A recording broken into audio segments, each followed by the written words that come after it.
अक्टूबर 3 बजे को ये मोहम्मद सैयद मुबाशिर नाम के आदमी उसका अपोजिट घर में विक्टिम गर्ल रहता।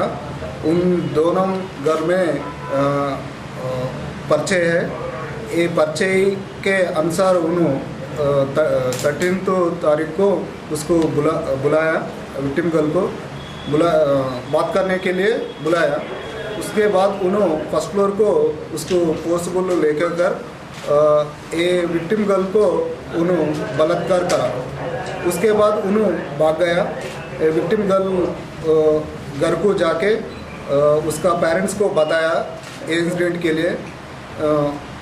पेरेंट्स हमको रात में लेट आवर्स में कंप्लेंट दर्ज किया। उसके बाद हम इन्वेस्टिगेशन शुरू कर दिया। गर्ल को मेडिकल के लिए भेजा। मेडिकल रिपोर्ट में भी रेप के लिए हमको इंफॉर्मेशन आया, वो सही इंफॉर्मेशन है। उसके बाद उन भाग गया। हमारा संतोष नगर इंस्पेक्टर और उसका टीम इसको पकड़ने के लिए टीम फॉर्म किया।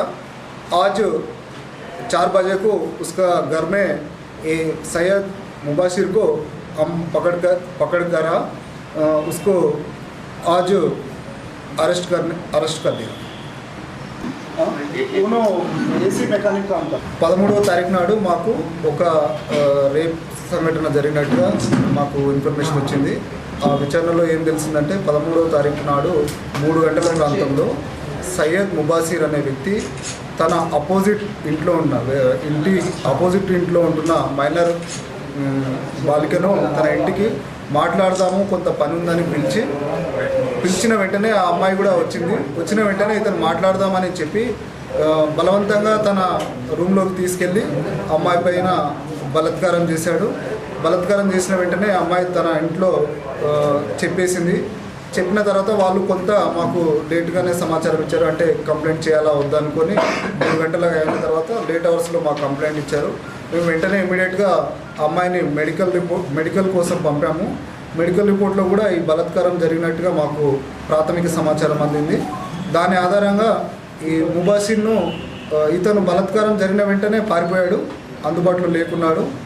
సంతోష్ నగర్ ఇన్స్పెక్టర్ గారు మరియు టీం ఇతన్ని పట్టుకోవడానికి ప్రయత్నం చేశారు। మాకు ఇప్పుడు ఇతను ఇంట్లో ఉన్నట్టుగా సమాచారం అందింది। సమాచారానికి అనుగుణంగా పోయి చూసి అతన్ని పట్టుకోవడం జరిగింది। ఇతన్ని రేపు న్యాయస్థానంలో ప్రొడ్యూస్ చేస్తాం। అదే సరే